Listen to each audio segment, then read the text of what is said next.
Hello, Culture Matters podcast. Words can't describe the excitement.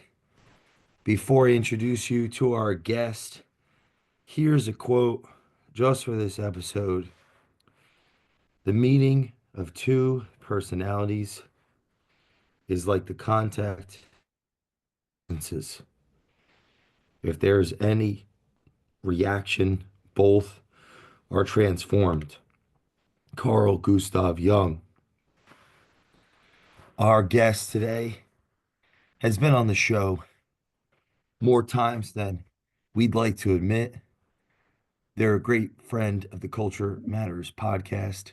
They are the advisor's advisor, and there's no better way to kick off Lollapalooza New Year's Eve 2024 with our theme, Life Can Only Be Understood Backwards, but Must Be Lived Forwards.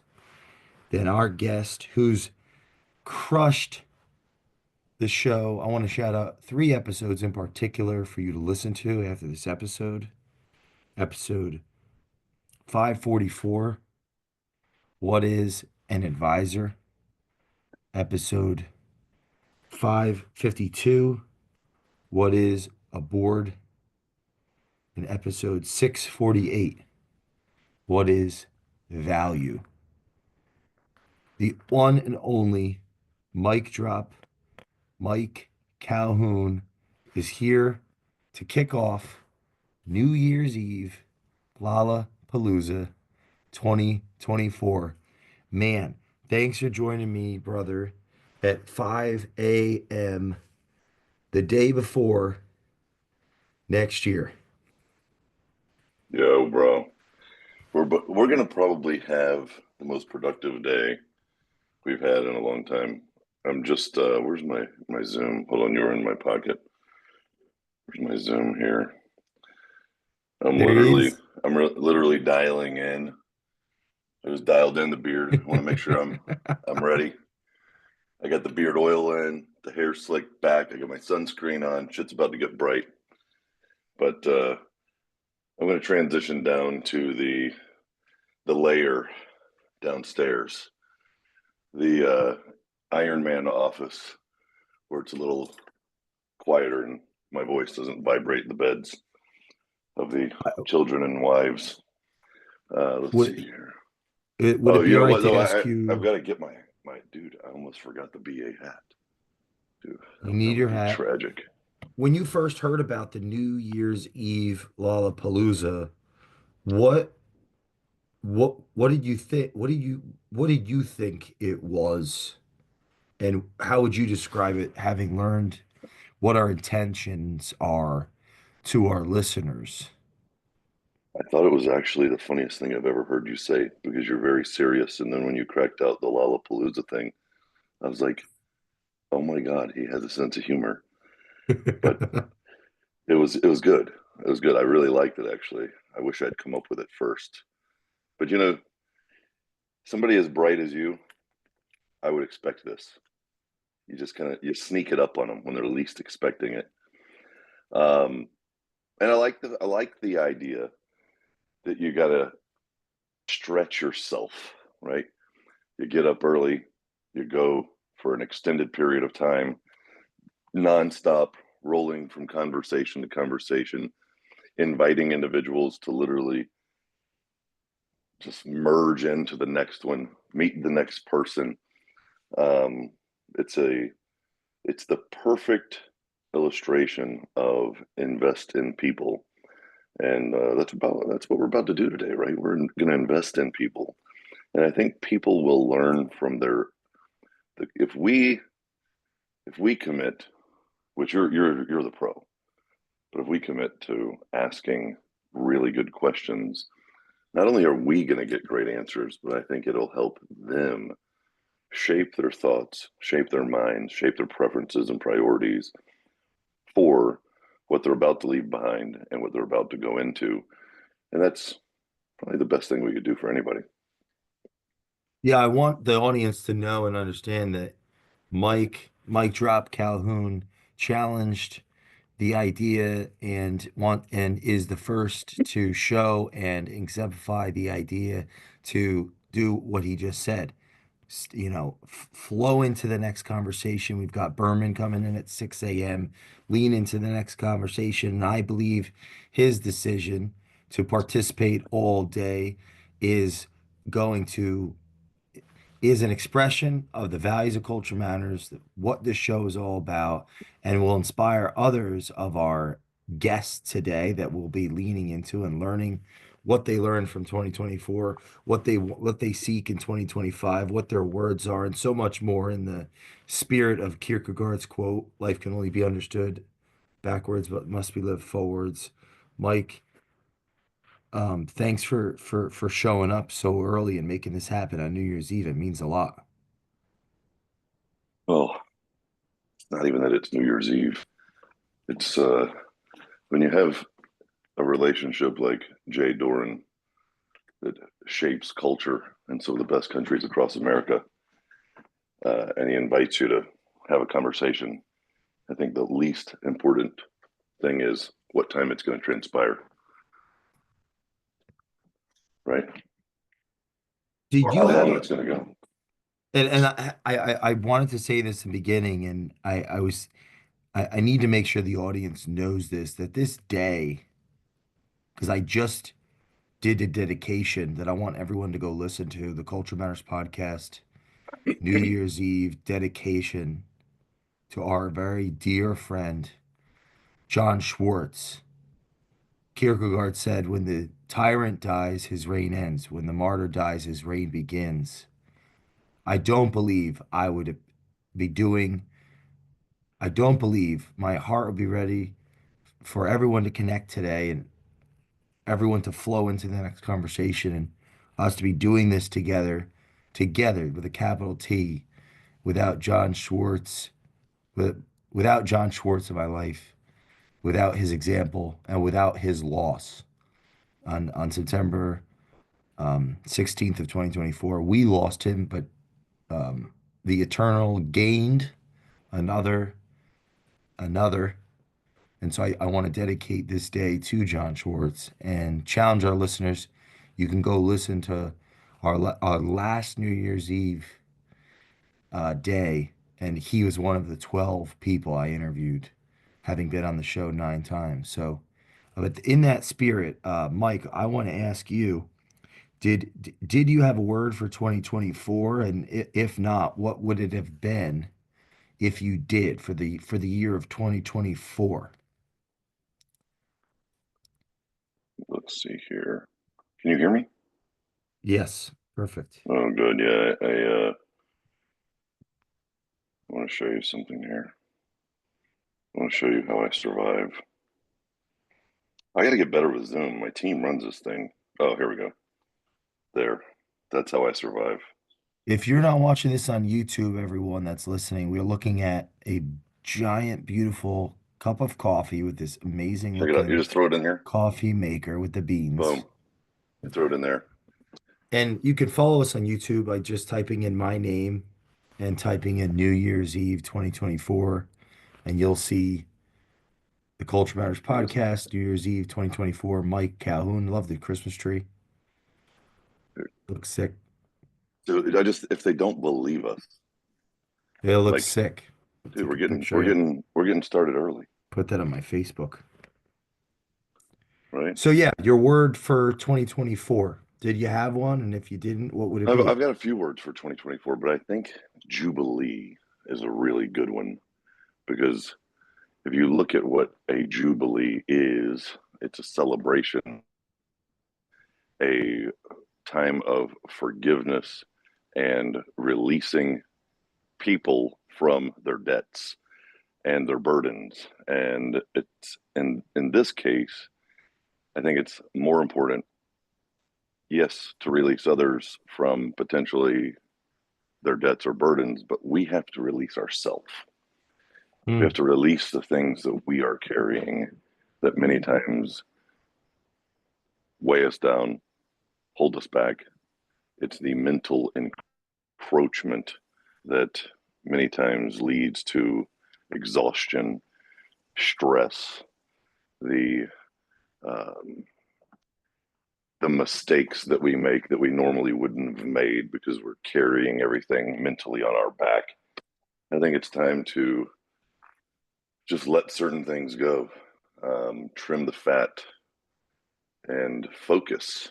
So, time of Jubilee is just kind of synonymous with the other words of forgiveness, um, simplification, um, a new focus going forward, and re re reallocating energy in the highest uh, direction, right? So I think a lot of us get caught up in the details. We get caught up in the minutia of the day to day, and sometimes you just need a little bit of a reset. You know, I think one of my newest, or not newest, but one of my best kind of strategies in some of the worst times of my life was one of my passwords started with new day. Because you know how you have to like put a password in for like everything. Now they have single sign on and all that stuff, but was running a soft, just brutal, nonstop. Just the requirement on your time, your team, dollars, customers. It was brutal. Three major SaaS plays, Mm. and I created the password New Day because no matter what happened yesterday, today is a new day, and I had to type that thing in no matter how many times, whether it was on my phone, on the computer, and you just have to say like you can't do anything about what has transpired.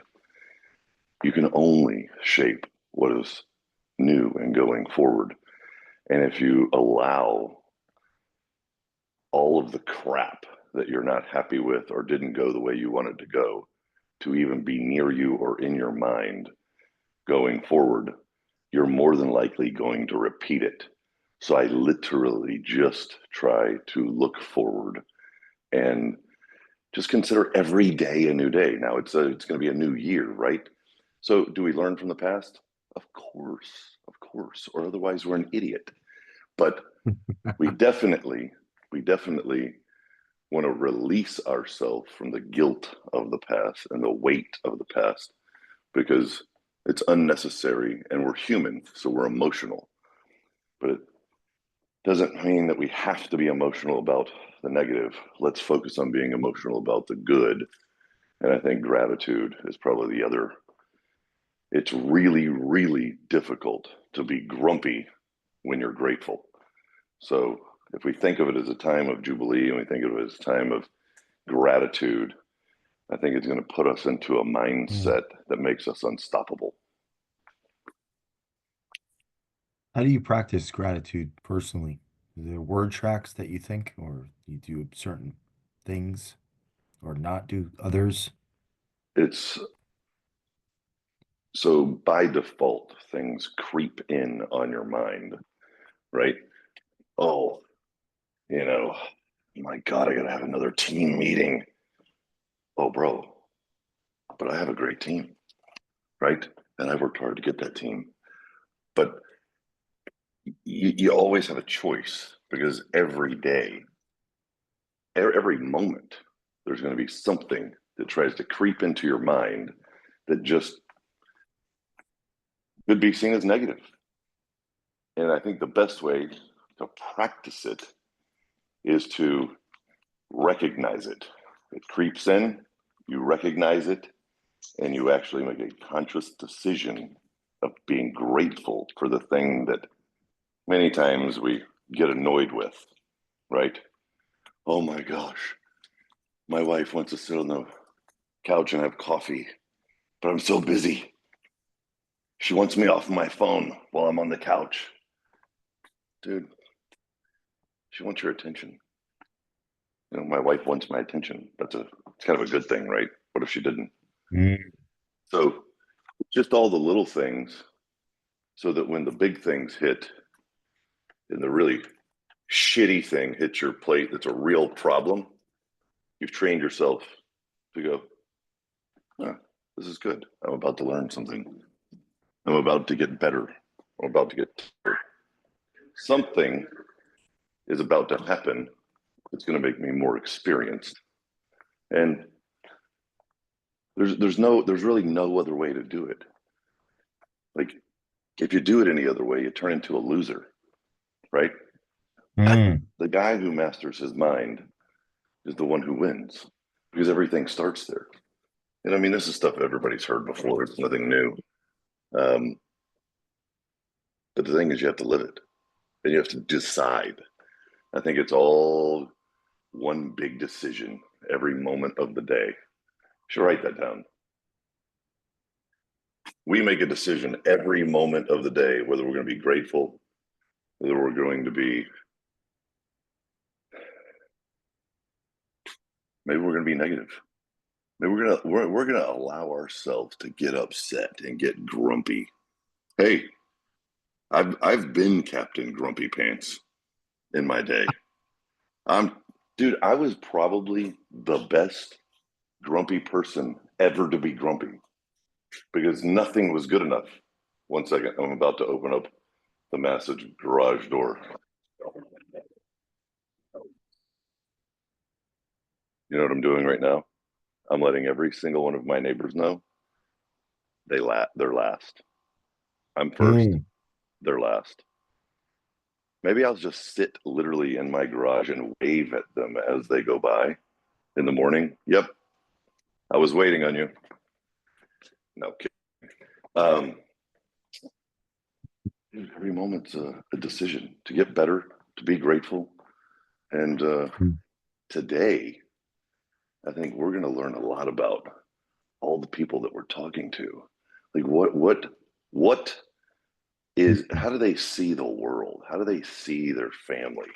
You know, you were talking about how grateful you were for the relationships that are coming on today, how some of them have been clients or maybe are clients or maybe they're long-term, you know, close family friends, and the respect that you have for these individuals that many times have become a client of yours, and they're not exactly sure of what the specific deliverable is, but they know they're on a journey to define their culture that's going to govern the brand and the thing that they invest so much of their time into. They invest more time into their company usually than they do their family or their wife or even their self, you know, and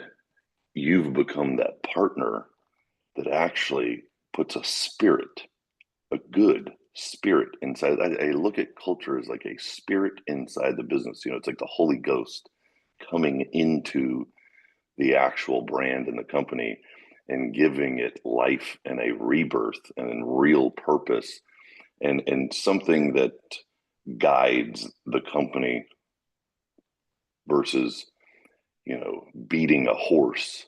Now you're leading a horse, you know, with slash to water, right? It's something that gives a pulling effect versus a pushing effect on the business, and it's it's rewarding to see how much you value the individual that we're about to vest in today and how much they mean to you. And I appreciated our little chat.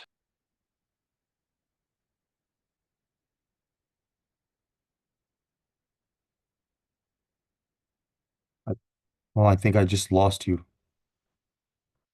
Yeah. All right. So hold on. Okay. Why is this not? Oh, yeah, here we go. It should switch over right now. Open.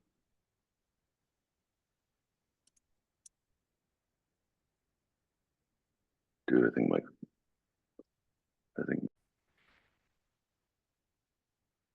I wrote down define their culture, spirit inside the business, like it gives it a life. Instead of beating a dead horse, leading a horse, a pull versus a push. How important have relationships been in your career and shaping and molding your career? The mentors, the mentees, the adversaries, the allies. If we had like there's like a north, south, east, west, or a circle, like the Vesuvian man, mentor, mentee, And mentor, north, mentee, south, adversary, left hand, ally, right hand. I use left hand, right hand because I just took a course on Christian symbolism, and they said like the left with Christ was it was like the concentric one hand was pushing away, one hand was pulling towards, the pulling towards the right, and the left was like pushing away. So that's nothing against left-handy people. It's just like a symbolic thing. But well, I yeah, how mean, important have those relationships been? well, you have to think about it. Like if I started out, I was living in a barn on my buddy's property in high school. You're not, you don't really have a whole lot. What you do have is you have the ability to strike great relationships, right? So my immediate kind of first thing was, how do I talk to, I was always interested in older people or somebody that seemed like they were really good at something. So like even the guys that were super good at weightlifting and school or sports, you know, I was always interested in some sort of how did they get so good, or I was fascinated with really great teachers, not always the subject, but just the teacher and their knowledge and experience and their passion for what it was, that they were so good at. I mean, it could have been shop class or it could have been Bible school, or Bible class. Could have been, dude, it really, like even math. A lot of people don't like math, but when you have a great math teacher, like it makes it interesting because of the excellence that they've achieved, right? I remember Spanish was not very. I was always like, man, I wish I learned Spanish and just be really good at it, but I wasn't that interested in it until my soccer coach was the Spanish teacher, and he was so good at soccer, and he was so good, like obviously it was Spanish. Um, it made you, because you had a relationship with a guy and he was excellent at something, so it just made you more interested. So I think I've always gravitated to those that have had some sort of experience or became great at something. And it was usually somebody older, right? um, but building those relationships, I often found quickly that they would be like you, they would invite you to something, they would offer you you know especially growing up, 18, 19, 20 years old, you may be in school or have a job, but they may say, hey, you're handy, I've got some stuff done, that I want to get done at the house, if you want to do it. They would always offer you opportunity, right? Because they admired you, because you admired them, and you kind of gave them respect, and you also gave them interest. Because when you pay attention, people pay attention to you, right?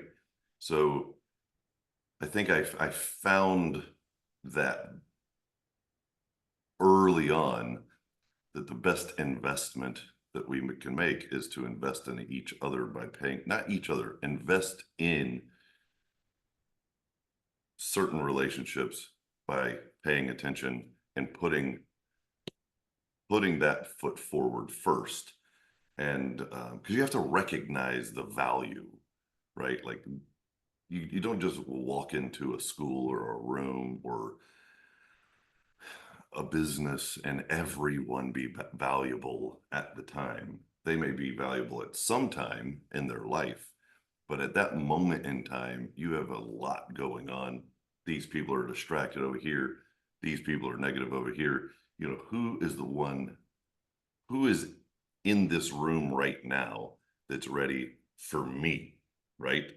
Because if I'm coming in and I'm treating it like game day, there's only a couple people in here that are on that wavelength, right? So if it's game day for me, who's it game day for in the room? Okay. All right. So Sally over here and Bob. Cool. Everybody else right now, they didn't put on their game face. So Sally and Bob are mine today, right? Because I'm not going to be able to get anywhere with anybody else. And it was just a natural instinct that, like, if I can find the individuals that, and I got a great story about Preston. Uh, there's a gentleman, total rock star marketer. And when we first met, it was, I knew we were going to have a great relationship, but he wasn't ready, right? There was, I'm like, it, I was just like this, dude, such a shame. He's going to put this off, right? Yeah, yeah. So if, I think for me early on, I just realized I didn't have much to offer but my attention. And if, I mean, drive, attention, positivity, but it wasn't like, you know, uh, I was super blessed from a financial standpoint. So it was a very real connection. That's one thing, very real, because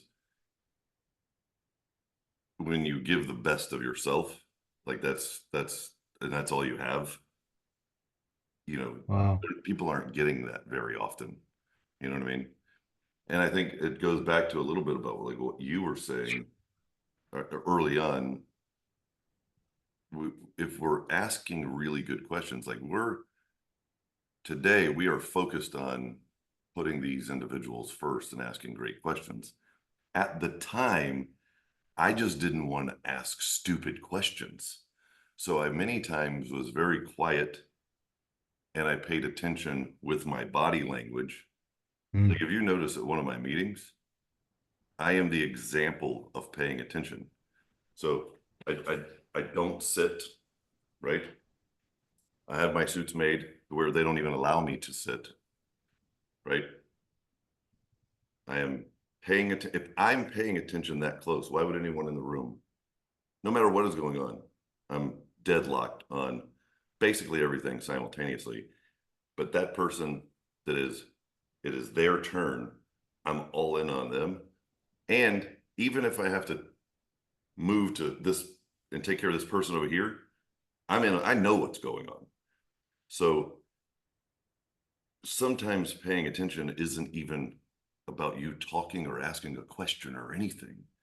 It's about that body language and that eye lock and that somebody knows across the room whether you're paying attention or not.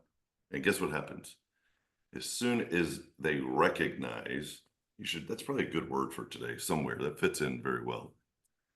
Recognizing, Recognize. Well, recognize, you could bring that up when Nathan pops on. We did a whole podcast on recognize, well, like, recognizing yep. and recognition, because if you put yourself in the mode of recognizing, you're giving somebody else the recognition, and you you instantly are becoming interesting to them, whether it's whether they're positively interested. Usually it's not negative, but they want to know, okay, who is this person, right? So like sometimes the best thing that I was able to do is just pay attention and recognize, be aware of what's going on and who's in the room. I mean, think about it. So you're in an environment, you're in over your head, you're sitting with people that are older than you, more experienced than you got invited to a dinner because somebody likes you, they think you're a good guy, young girl, hey, you should come along with me, it'll be a good experience for you. Okay, well, you're sitting at a table at a dinner where you might be the least accomplished or the least wealthy or the least knowledgeable. But what's fascinating is if you're the one paying attention while everyone else is numb, Think about it. They're all numb. They're all distracted. They have they have everything going on in their life, and you're upright, focused. You're you're aware of what they're saying with their body and what they're saying with their mouth. You're actually seeing them through your ears, right? Because a lot of times what they're doing isn't as true as what you're hearing out of their mouth, right? Like the body language is good, but is what they're saying in alignment with everything else? Because the mouth will deceive a person, right? Too many things come out of the mouth that really, that's why they say, keep your mouth shut, right? What is that saying? You have all the sayings. There's a I have one. A wise man said, "He who looks through his eyes sees little. He who looks through his ears sees much." Mike Calhoun, that's circa yeah, 9 hours ago. yeah. Christine, who's coming on at 12, already hearted it. So That's good. excited. It That's good. was, But there's the I guy. love that quote. It's There's sick. there is one though, about keeping your mouth shut. Um, That's a some deep thought, though. What could that mean? Keep your mouth shut. It's like, well, look it up. yeah, how can that undermine? Yeah, how could that? It's something like a no one knows. I forget what it is. I'm good with making up my own sayings, but I'm not good at remembering anybody else's. Something about a Well, fool. No one knows you're a fool until you open your mouth, or something like that. It's a good saying. It's a common saying. You'll find it here in just a second. well, I'd like to know what, in your breadth of experience, though, while I look for this, of seeing people build and undermine relationships in groups. What would you say are some no-nos, or like the thou shalt not, thou shalt nots of group dynamics? So like I want to, there's a group of people and I want to demonstrate my value. I want to get the most out of a gathering, physical gathering of people. Thou shall not. I'd like to know your thou shall nots. Well, the number one, thou shalt not. You can't have two tongues. You can only have one tongue. So let's just say I really respect Jay.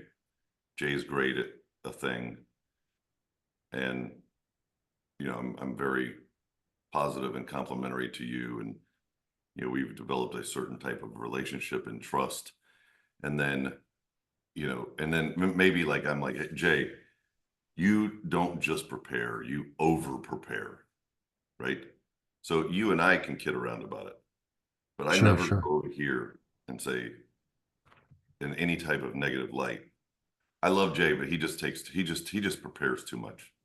He- It's it's still like that's not a negative thing, but it is negative. You can't, you have to be, and I learned this by running board of advisors. It's very, very difficult to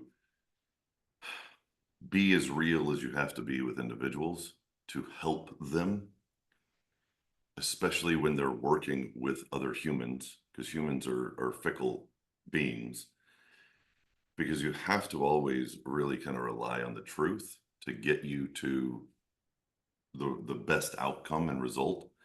So let's say, for example, you have a human that continues to change focus, has too many things going on.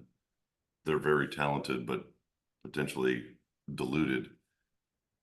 And you have to like with love and authority boil them down to that realization as wise as you possibly can so they know that you care and that you're advising them.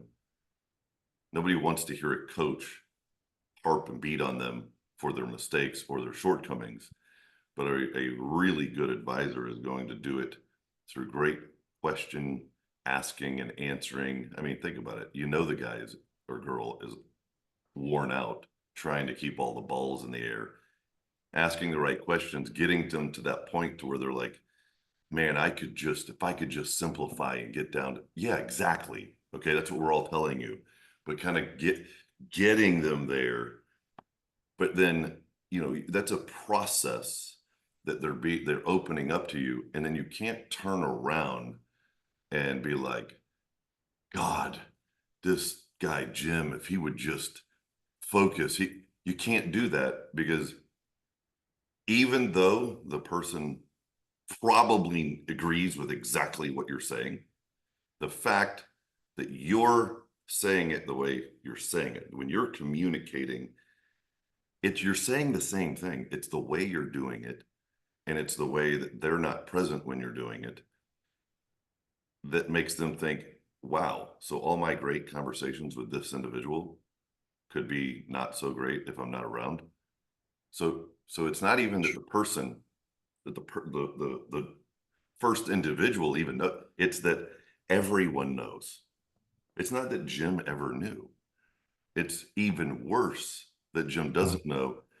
And you said something that, it wasn't even that you said something that's not true. It's just that you highlighted in the wrong way somebody's weakness out of their presence. And if you're going to do that to anyone, people will expect you to do it to everyone. And then you will lose the ability to get that close with your individuals. And then you're losing your ability to affect them and help, because the only way they let you in that door is because they trust you enough to get to what is real, right? So number one, thou shalt not, is like, when you say something, it has to be, you have to really believe it. Like if you say, oh, X, well, in 10 years, I'm pretty sure I'm still going to be right here on the same page with X, because it's fundamental and it's true.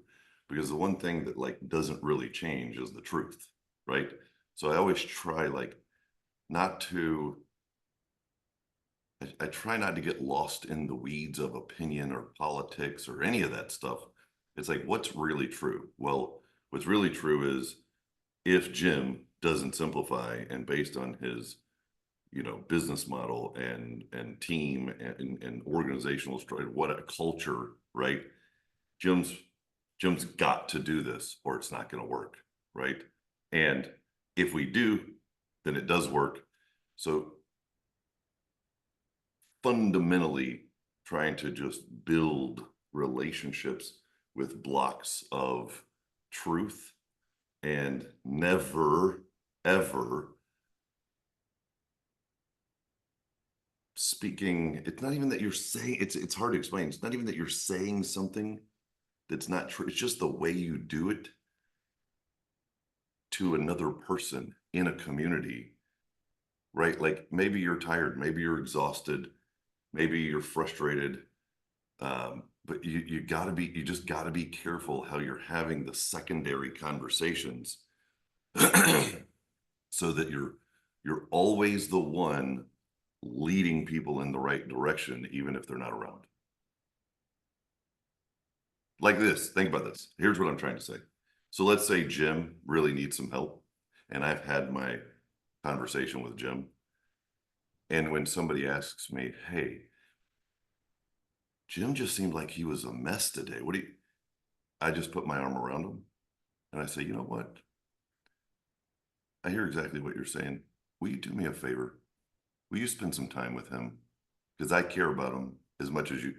See, it's a delicate, and you only learn, like it's very delicate, but you only learn that by screwing up. And you do, and it's not even that you did it on purpose. You slipped because you're a human, and you're like, oh yeah, I know, man. Because you're almost in passing trying to just agree with that person, make them happy, but you can't do it because they'll think you'll do it to them. That is, you will, it will be like chasing this, trying to build a community and build relationships. You'll be chasing this rabbit while you're scaring off that one. and then you start to chase that one and you're scared. Like you won't be able to assemble anything because every time you turn around, the person you thought you were, pacifying, and you're actually pushing them off. But if you employ them, you know you have a point. Let's do this. Will you take him to dinner tonight? You're at the meeting. Will you help that conversation? Will you help make him better? Right? Because then they're like, oh my God. So then they start thinking, if I get up there and I have a weak moment, Mike is going to rally people around me when I'm not around.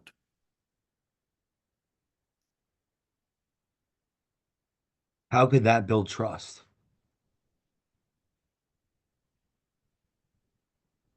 Who, what better testimony could you ever have that when you're not around, somebody's on your side, even if somebody said something that isn't perfectly like supportive?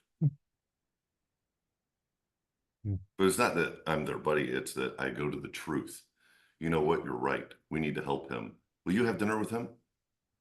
Then they're like, oh man, I shouldn't open my mouth. But then they're like, oh, he's right. And if I was that other person, I would want Mike to do the same thing for me. Like it's tough though, because you get caught in that loop. That the number one thou shalt not is like when you say something, you have to understand how powerful it is to those around you, especially from a So lead. does that transfer to, let's say that the person coming to you, for the audience's sake that may not be at the helm of a community, but are attempting to be a part of one or are a part of one, does that transfer rather than them going to you, to whoever the person in position of authority is, they go to the person they're thinking about? Well, I'm listening to that scenario, and let's say the person goes to the person they think has an issue, it's kind of and that like when you're dealing with kids, right? And they're new to the game and they point out a problem. You're teaching them instead of bringing you a problem to bring you a suggested solution. Like, hey, mom, the pool's overflowing. Well, maybe we should turn the hose off, right? Don't just tell me the pool's overflowing. Maybe we think about turning the hose off, right?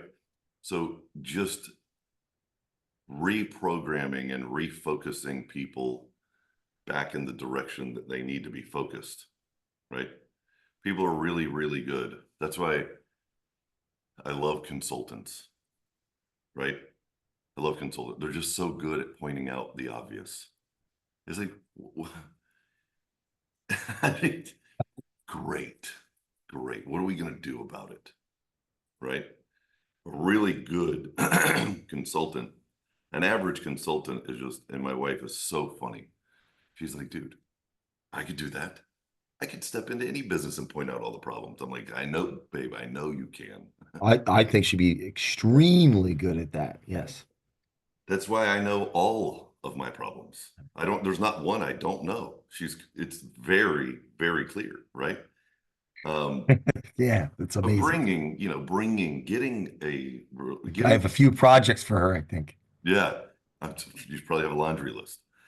Getting the humans and the relationships inside of a container or just in life in general to be focused on the true positive outcome instead of just it's so easy and we're so lazy to identify because we're always trying to keep ourselves safe, right? We don't want their problem to become our problem, so we're very quick to identify what's maybe not going well over here. So I'm participating in a group. Someone comes to me with an observation of another, and your thou shalt not is don't fall into that partial narrative. Urge them to lean into their brother or sister. So how do you think they could do better? Turn it into a constructive conversation versus Has a has to. deconstructive, you know, G gossip would be the easiest word to, or Because the triangular. conversation isn't about, it's not about that person anymore. The actual conversation is the one that I'm having right here with them, because it shows them how I am, or the brand is there for them when they're not around. Because there's more time that you're not around to be there for them than there is time that you're face to face with them. So they need to, that, like, it's the perfect ministry for, here's how we stand for you as a community and a culture when you're not around. So it's not even about the other person. It's actually about them.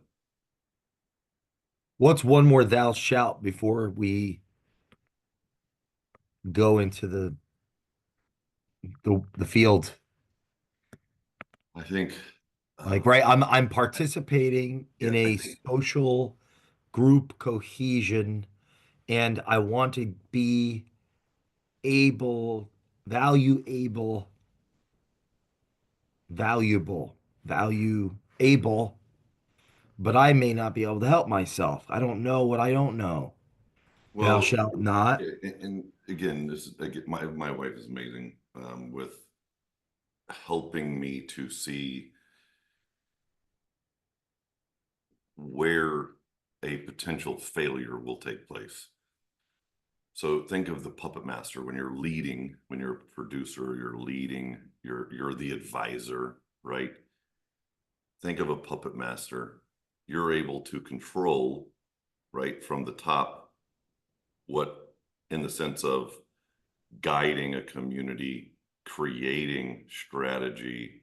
Like if we looked at somebody's business, it may not be happening right now, but we can cast out there the potential of what this could really be if we did X, Y, and Z, right? So if I have a conversation, and as someone who has had more conversations with owner, founder, CEOs, investors over the years than probably anyone most people know, it's very easy to listen to their business, draw a picture like they've never seen before of their business, and it feel in the moment so grand that they're like, oh my gosh, I'll take it. But if there's no real connective tissue for that person to actually get there, they're going to think you sold them a dream. You have to know who you're talking to and what they're capable of. Because if the person isn't capable of pulling off a sophisticated illustration of what's possible for their business, they're going to feel that you're a really good talker, right? So you, again, going back to truth, based on this conversation, what is real for this person that they can actually do, right? And that gets them to a better place without creating something so sexy that they never actually pull it off. And you just become a great sales guy, right? You don't want to fall into the the good talker sales guy scenario. You want to fall into, I presented something here for that person that's real, that they can pull off, and that can come true with a few great relationships. Not, he presented something that sounded Mm. so good, but it just never happened. Like, like that's a very, very, because I can get on with almost anybody and come up with something everyone wants to say yes to. But could it actually happen because there's a gap in between? And the really, usually what's missing is the right relationships to pull that off. But if I hand even the wrong person the right relationships to pull that off, it won't happen. But guess who? The reputation that gets to own the failure is me, because it was my vision for their brand. So it's you got to be careful on when you're advising someone on what you're prescribing, like a doctor. Like the medicine you give, the prescription you give that individual really has to fit the individual.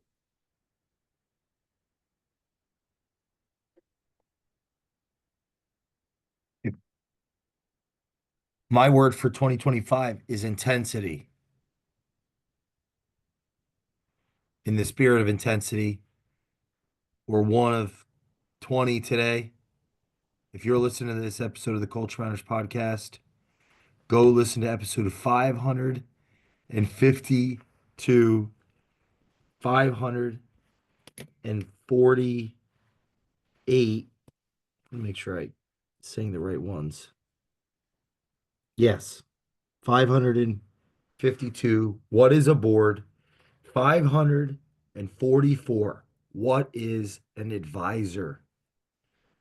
648. What is value? I'd recommend listening to them in this order: 544, 552, 648.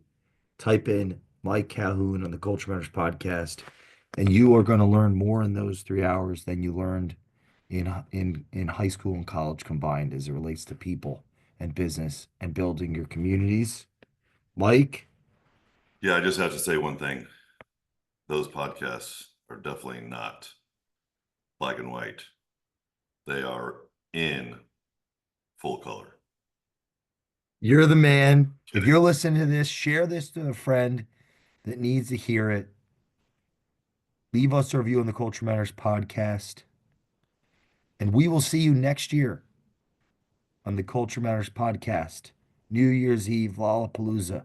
We're Mic going to see drop you always. Calhoun. We're always going to see you because we're always watching.